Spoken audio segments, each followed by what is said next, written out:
Ibrahim Traoré se retrouve à un carrefour historique du Burkina Faso. Son rôle, plus qu'un simple symbole, incarne un tournant décisif pour le pays. Mais à quel moment le discours devient-il action? Et l'espoir devient-il une menace pour le système établi? Ce n'est pas seulement l'ambition personnelle qui déclenche des changements, mais la capacité à rendre possible des alternatives concrètes. Ibrahim Traoré nous montre que la vraie menace ne réside pas dans les mots, mais dans la réalisation des promesses qui défient le pouvoir en place. Ibrahim Traoré ne se contente pas de faire des promesses, il les transforme en actions concrètes. L'histoire du Burkina Faso, marquée par des réformes audacieuses, nous montre que le changement n'est pas un idéal lointain, mais une réalité possible. Mais pourquoi le système en place résiste-t-il si fermement à ce changement? C'est là que réside le véritable enjeu. En contestation du pouvoir établi, chaque geste de Traoré devient un défi pour ceux qui détiennent le contrôle. Si les réformes sont efficaces, elles prouvent que l'impossible peut être atteint. Ce n'est pas simplement une question de leadership, mais d'un mouvement collectif qui refuse de se laisser écraser par l'oppression. Le véritable défi n'est pas de revendiquer le pouvoir, mais de démontrer qu'un autre avenir est possible. C'est ce que Ibrahim Traoré offre à son peuple. Un exemple vivant que le changement est non seulement possible, mais à portée de main. Au moment où Ibrahim Traoré a pris les rênes du Burkina Faso, le pays se trouvait à un tournant critique. Depuis l'assassinat de Thomas Sankara, le Burkina Faso avait traversé une période de turbulence politique et économique. Mais avec l'arrivée de Traoré, une nouvelle ère semblait s'ouvrir. Il ne s'agissait pas seulement de prendre le pouvoir, mais de redonner au peuple l'espoir qu'un changement tangible était possible. Au début, la communauté internationale a observé avec scepticisme les actions du jeune leader. Beaucoup se sont demandé si un autre dirigeant pouvait réellement briser le cycle de l'injustice et de la corruption qui rongeait le pays. Pourtant, avec chaque réforme introduite, chaque mesure prise, Traoré a commencé à gagner la confiance des Burkinabés et à semer les graines d'une transformation durable. Ce n'était pas simplement un changement de leadership, mais un renversement des attentes du peuple et un défi direct à ceux qui ont longtemps maintenu le pouvoir par la force et l'intimidation. Cependant, tout changement, aussi audacieux soit-il, vient avec des risques. En prouvant que le système pouvait être contesté, Traoré a mis en lumière les vulnérabilités d'un régime déjà fragile. L'histoire nous montre que, dans ce genre de situation, la véritable menace pour le pouvoir en place n'est pas la popularité d'un leader, mais sa capacité à transformer des idées en actions concrètes qui menacent la stabilité du système. La question devient alors, comment le régime réagit-il face à un défi aussi direct? La réponse pourrait déterminer non seulement l'avenir du Burkina Faso, mais aussi l'espoir de tout un continent. L'histoire de l'Afrique post-coloniale est remplie de leaders révolutionnaires qui ont tenté de changer les structures en place, mais peu ont réussi à transformer leur vision en une action palpable. Ibrahim Traoré se distingue en tant que leader qui non seulement revendique le changement, mais en fait une réalité. Sa force réside dans sa capacité à rallier les masses autour d'un objectif commun et à exécuter des réformes significatives dans un contexte de grande instabilité. Mais ces premières actions ont aussi des conséquences immédiates. Lorsqu'il a décidé de s'opposer aux anciennes élites, il a immédiatement attiré la colère des puissances étrangères et des élites locales. Ce fut un test de sa détermination et de sa capacité à maintenir sa position face à la pression extérieure. Dès les premières étapes de son leadership, les tentatives de déstabilisation ont commencé.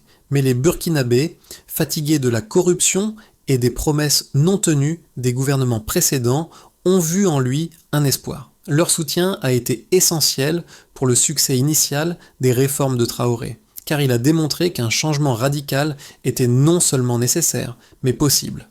Cependant, il fallait plus que du soutien populaire pour affronter les défis qui se présentèrent. Traoré devait également naviguer à travers les tensions internes, les rivalités politiques et les forces extérieures qui cherchaient à affaiblir son mouvement. Mais chaque action qu'il a entreprise a renforcé la conviction du peuple que la lutte pour un Burkina Faso plus libre et plus juste était loin d'être terminée. Au fur et à mesure que Ibrahim Traoré prend les commandes du Burkina Faso, le pays se trouve à un moment charnière de son histoire.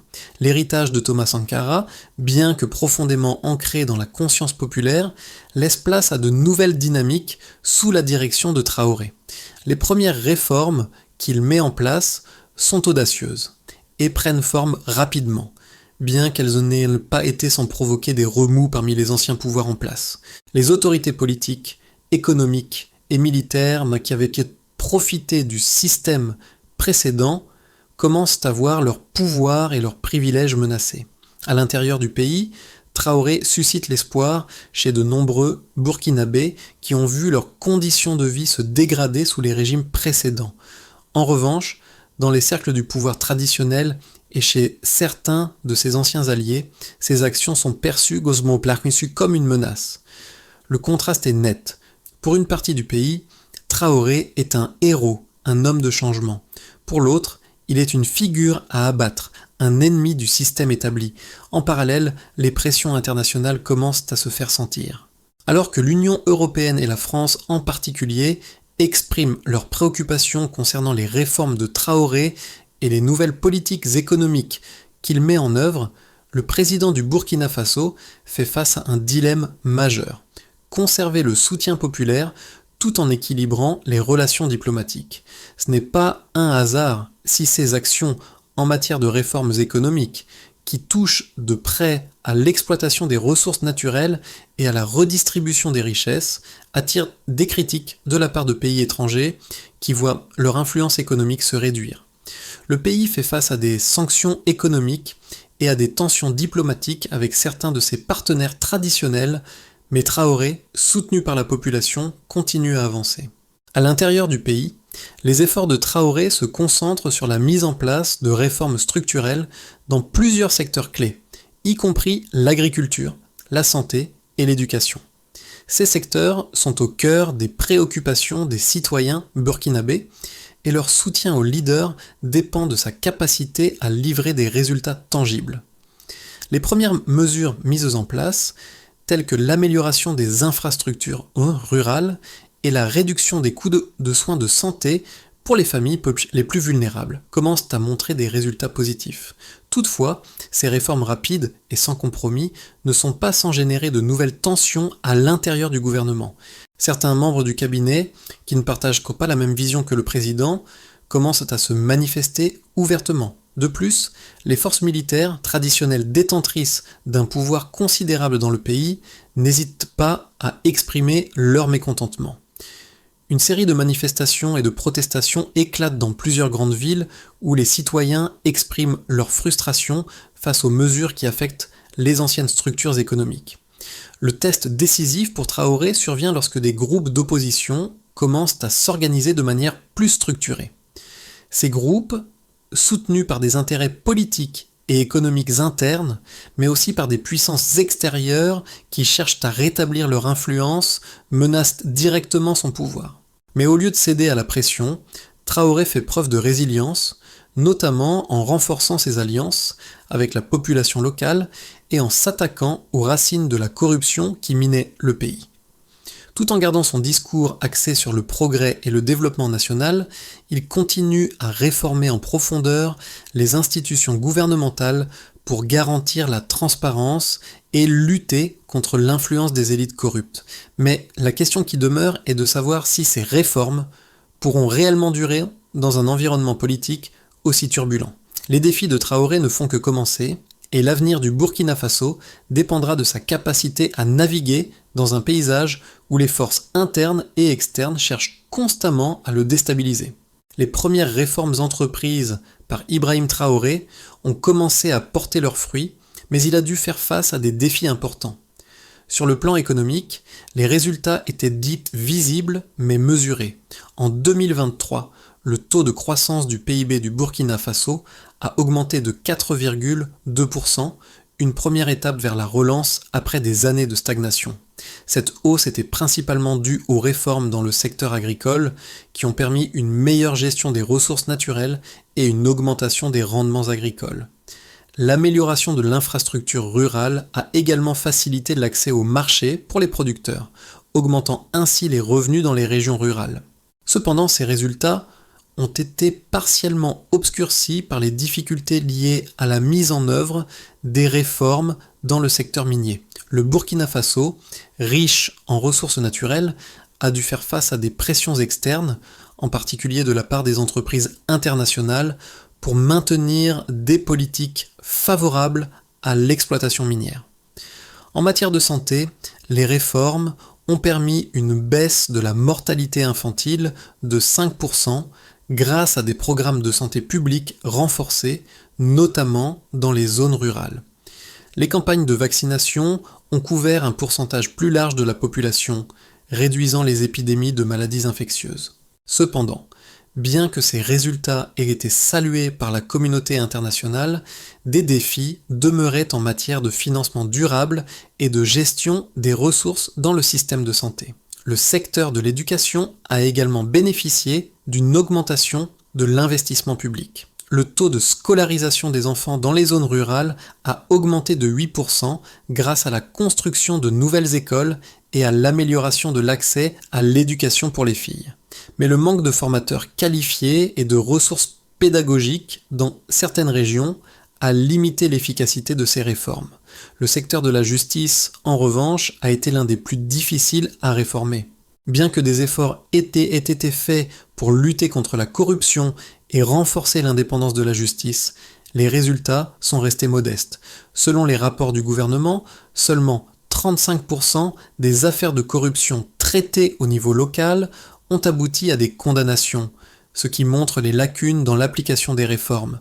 De plus, de nombreux observateurs ont noté que l'influence des anciennes élites politiques et économiques restait encore forte dans certains secteurs de la justice. À l'international, bien que la communauté internationale ait exprimé des réserves sur la rapidité de certaines réformes, les résultats ont commencé à être perçus comme un modèle de développement africain. Des investissements étrangers ont commencé à affluer dans certains secteurs, bien que les sanctions économiques imposées par certains pays européens aient freiné l'ampleur de ces investissements. Traoré a tenté de diversifier les partenariats économiques du Burkina Faso, cherchant à établir des relations plus solides avec d'autres pays africains et des acteurs internationaux non européens. Ces stratégies ont permis de réduire quelque peu l'isolement diplomatique du pays, mais des tensions demeuraient avec certains partenaires traditionnels qui voyaient d'un mauvais œil ces nouvelles orientations économiques. Cependant, ces chiffres et résultats sont encore fragiles. Les réformes mises en place par Ibrahim Traoré, bien qu'impressionnantes, risquent d'être déstabilisées par les forces internes qui s'opposent à lui et par les pressions externes exercées par des pays et des institutions internationales. Il existe deux perspectives opposées concernant les réformes d'Ibrahim Traoré et l'avenir du Burkina Faso. D'un côté, les partisans du leader révolutionnaire soulignent l'importance de ses actions dans la réécriture du destin du pays. Ils arguent que son audace à contester l'ordre établi et à mettre en œuvre des réformes concrètes est exactement ce dont le pays avait besoin après des années de stagnation. Ces réformes ne se limitent pas à des paroles en l'air, mais à des mesures tangibles qui commencent à produire des résultats dans les domaines de l'agriculture, de la santé et de l'éducation. Les partisans estiment que l'ascension de Traoré marque un tournant majeur dans l'histoire du Burkina Faso et qu'il incarne l'espoir de nombreux Burkinabés. Pour eux, Traoré est le leader qui redonne au peuple une voix et la possibilité de remettre en cause un système corrompu. Son approche active de la redistribution des richesses et de l'amélioration des infrastructures de base montre que le pays est capable de se redresser malgré les nombreux obstacles.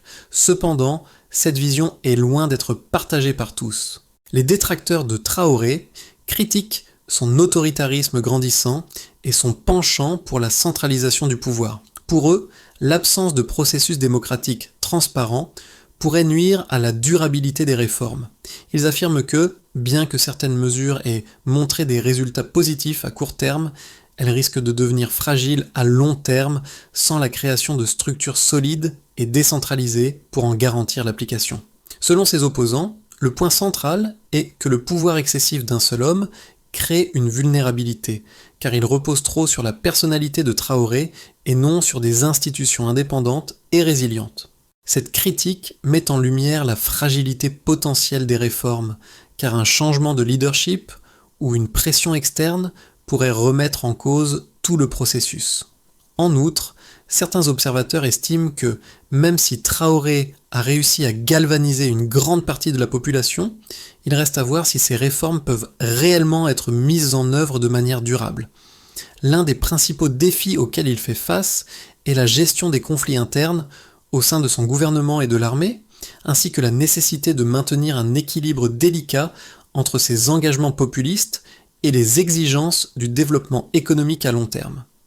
À ce stade de son mandat, Ibrahim Traoré fait face à une situation complexe. Si ces réformes économiques et sociales commencent à porter leurs fruits, la question reste de savoir si elles seront suffisamment solides pour résister aux tensions internes et aux pressions externes. Dans cette incertitude, un point décisif apparaît. Le véritable changement ne réside pas seulement dans des réformes ponctuelles, mais dans un engagement à long terme pour une transformation systémique du pays. Cette révélation a eu un impact profond sur la perception de son leadership, car elle montre que Traoré est conscient des défis à venir et qu'il se prépare à affronter les obstacles majeurs. Il ne s'agit plus de simplement mettre en œuvre des politiques, mais de construire un cadre institutionnel qui pourra maintenir ces changements. Cela marque un tournant dans son approche.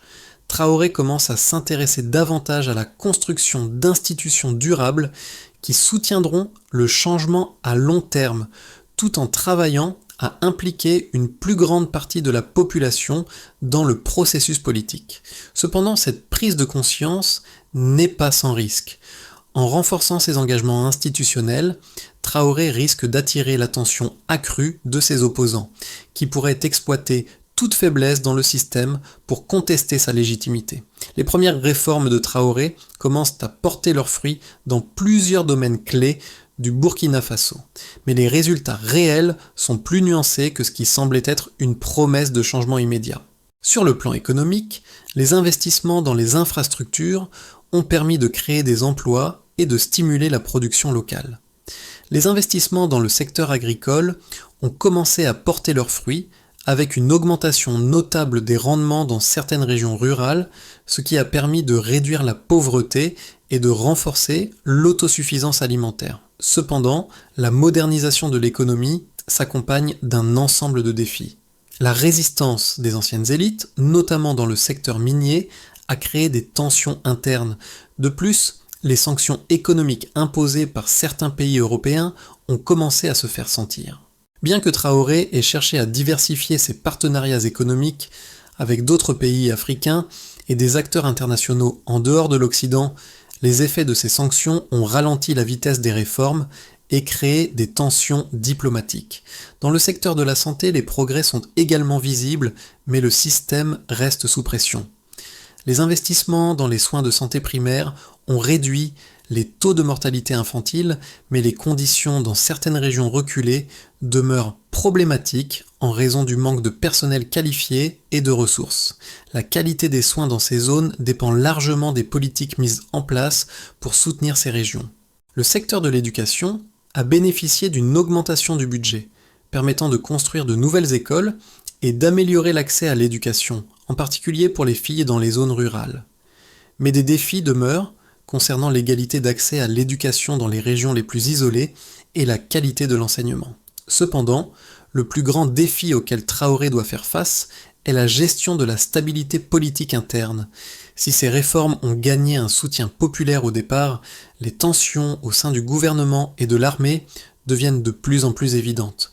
Certains membres du gouvernement s'inquiètent de la concentration du pouvoir entre les mains de Traoré, tandis que des factions militaires, souvent considérées comme des soutiens clés du régime, commencent à remettre en question son autorité. Ces tensions internes risquent de fragiliser ces réformes et d'offrir une ouverture aux forces opposées qui cherchent à déstabiliser son pouvoir.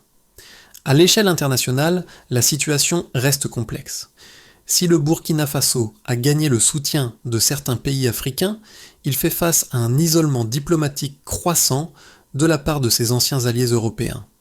Cela complique les efforts de Traoré pour renforcer la position internationale du pays et le rend vulnérable aux pressions extérieures. Malgré ces défis, l'essentiel reste que les réformes entreprises ont changé la dynamique du pays. Le véritable test se joue maintenant dans la capacité de Traoré à maintenir son cap tout en équilibrant les forces internes et les exigences extérieures. Les prochaines étapes détermineront si les progrès réalisés sont durables ou s'ils se heurtent à des obstacles qui pourraient faire échouer l'ensemble du processus de transformation. Dans les mois qui viennent, 3 trajectoires sont envisageables pour l'avenir du Burkina Faso sous la direction d'Ibrahim Traoré.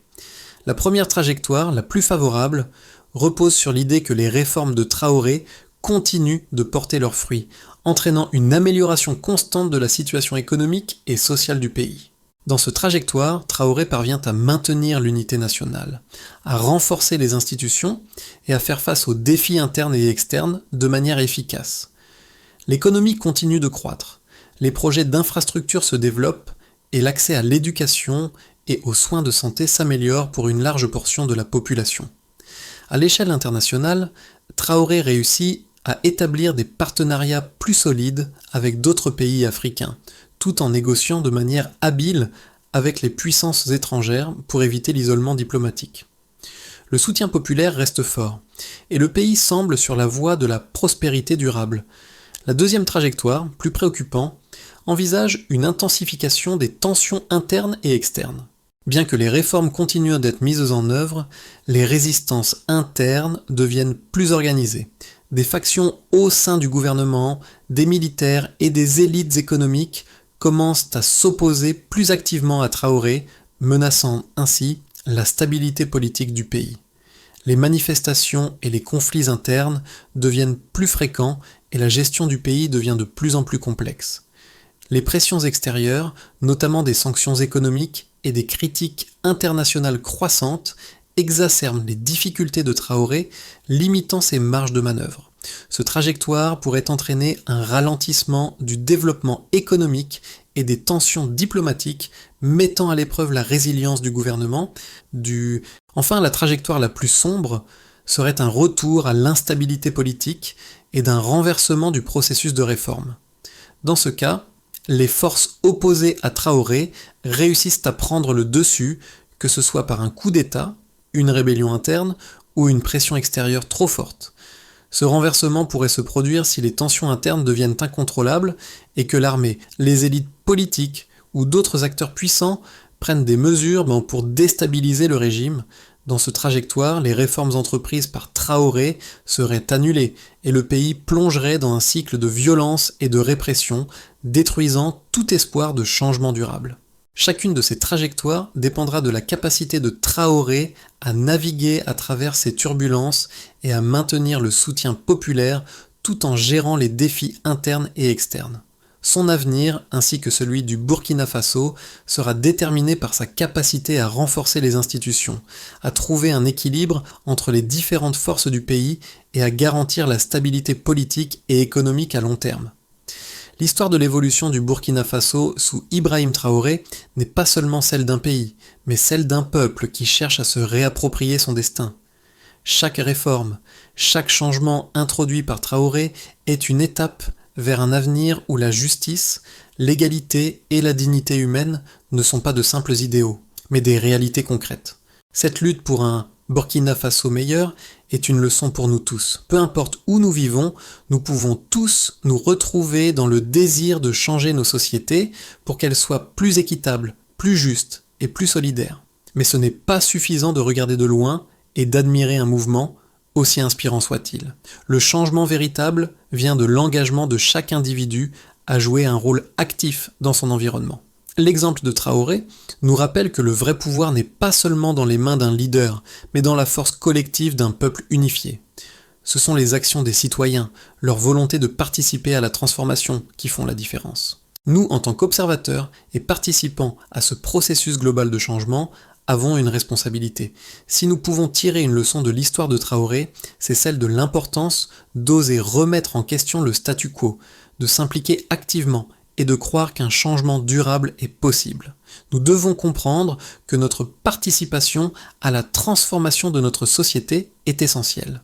Le véritable changement ne viendra pas uniquement d'un seul leader ou d'un petit groupe de personnes, mais de l'engagement collectif de chacun de nous. Ce n'est pas un combat pour une seule personne, c'est un combat pour un avenir commun. Et nous avons tous un rôle à jouer dans ce processus. Le Burkina Faso, sous la direction d'Ibrahim Traoré, se trouve à un carrefour décisif. Pour garantir la pérennité des réformes et assurer un avenir stable et prospère, plusieurs étapes cruciales doivent être franchies.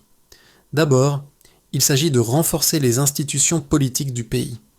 Il ne s'agit pas simplement de maintenir le statu quo, mais de créer un système politique transparent, démocratique et inclusif, où la corruption et les abus de pouvoir n'ont plus de place. Cela nécessitera la mise en place d'une véritable décentralisation du pouvoir, permettant à chaque région du pays de participer activement aux décisions nationales tout en restant autonome. Ensuite, il s'agit d'investir massivement dans l'éducation et la santé. Le développement durable du Burkina Faso ne pourra se réaliser sans un système éducatif solide qui forme les jeunes générations à la prise de décision, à la gestion des ressources et à la création d'opportunités économiques. De même, un accès universel à la santé est essentiel pour garantir la stabilité à long terme, car une population en bonne santé est la clé d'une croissance économique continue. Puis, il s'agit de développer économique inclusif. Il est primordial de continuer à réformer les secteurs clés, notamment l'agriculture, l'industrie et les infrastructures, tout en garantissant que les bénéfices du développement profitent à tous les Burkinabés, en particulier les plus vulnérables. Cela passera par des politiques de soutien à l'entrepreneuriat local, à l'agriculture durable et à l'amélioration des conditions de travail. Enfin, il s'agit d'assurer une stabilité politique et sécuritaire à long terme. Cela implique de renforcer la justice, de lutter contre l'impunité et de construire une armée nationale professionnelle et respectueuse des droits humains. Si ces réformes sont mises en place efficacement, elles créeront un environnement où le Burkina Faso pourra non seulement se relever des défis actuels, mais aussi prospérer dans les années à venir. Ibrahim Traoré incarne bien plus qu'un simple leader politique. Il est le symbole d'une volonté collective de remettre en question les systèmes obsolètes et de redéfinir ce que signifie l'espoir et le progrès pour un peuple. En traversant cette épreuve, il montre que les changements significatifs n'arrivent pas seulement avec des paroles, mais avec des actions audacieuses et la détermination de ceux qui refusent de se soumettre à l'injustice. Cependant, il porte aussi une vérité lourde, que chaque transformation exige des sacrifices, des choix difficiles et une résistance à la pression interne et externe. L'histoire de Traoré ne se limite pas à un seul homme, mais à une génération entière qui rêve d'un avenir où la dignité et l'égalité prévalent. C'est une histoire de courage, d'engagement et de persévérance, mais c'est aussi un appel à chacun de nous à participer activement à la transformation de notre propre réalité. Nous avons tous un rôle à jouer dans la construction d'un avenir plus équitable et plus juste. L'histoire d'Ibrahim Traoré nous rappelle que parfois, ce sont les moments les plus sombres qui révèlent la lumière de l'espoir, et que c'est par nos actions collectives que nous pouvons réellement changer le cours de l'histoire. Alors que l'histoire de Traoré se déploie, elle soulève une question cruciale. Comment pouvons-nous, à notre niveau, contribuer à la transformation de nos sociétés et de nos pays ? Ce n'est pas seulement un combat politique ou économique, mais un engagement collectif pour faire de notre monde un endroit plus juste, plus égalitaire et plus humain. L'histoire de Traoré nous montre que le véritable changement ne dépend pas seulement de la vision d'un leader, mais de l'action quotidienne de chacun d'entre nous. Que vous soyez un citoyen engagé, un professionnel dans votre domaine ou simplement une personne qui croit en l'importance de l'égalité, vous avez un rôle à jouer dans ce processus. Ce n'est pas une utopie, mais une possibilité réelle. Si nous nous unissons et agissons ensemble, nous pouvons créer un avenir où les rêves de liberté, de justice et d'espoir deviennent des réalités durables. Le moment est venu de prendre des mesures concrètes. Comment allez-vous contribuer à ce changement dans votre propre communauté ? Il est temps de transformer l'inspiration en action, de faire en sorte que les rêves collectifs prennent forme et de défendre ce qui compte le plus.